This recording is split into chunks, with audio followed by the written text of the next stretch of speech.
The summer transfer window now closed. Whose contracts do we need to focus on extending? This is priority number one.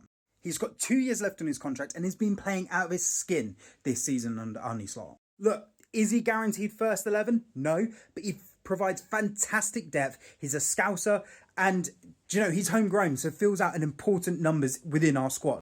And the 2 years left, you just have to tie him down for a long time now. Personally, I think you go ahead and give him a full 6-year contract. I know that's longer than most teams offer, but the homegrown aspect, I think, is too big to pass up on. You then got this guy, who's got 2 years on his contract as well. Look, he was fantastic under Klopp, but I think time does need to tell over the next year how well he does under Slot. So you put this one on hold. You then have priority 2, 3, and 4.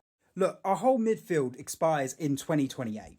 Look, I'm not saying you tie them down this minute, but I think you get contracts ready for them to sign at the end of this season, because then they'll all only have 2 years left on their current contracts. And to be honest, our whole midfield is too good to let them expire on a free in 3 years' time.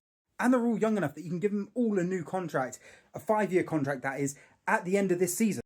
And our midfield has been so fantastic last season. Look, things aren't quite 100% clicking so far at the moment, but we've added Florian Wirtz into that midfield, so it's going to take a little bit of time to adapt. But personally, you cannot let this guy's contract expire. He has been the rock at the CDM position, and we don't have cover in that position. So he is incredibly important to sign on. And again, Szoboszlai offers so much. McAllister offers so much. They all offer so much in our midfield that you can't let any of them go. And I think giving them a new contract at the end of this season would be the perfect thing to do. Look, Richard Hughes is shown to be extremely competent in his job, and I'm sure he doesn't need me telling him who else needs a new contract. But I think the midfield 4 that I've suggested of Curtis Jones, Szoboszlai, Gravenberch and McAllister all need their contracts extending by the end of this season. Look, there are others like Alisson that are also expiring in the next 2 years, I think it is. But I think we need to see how time goes with that, with Marmadashvili coming in, because Alisson is getting to that age. He's 32 now. He'll be 34 by the end of that contract. So we just need to wait a little bit longer and see how he approaches those later years in his career. And also, do we need to look at selling him to make some money back on him?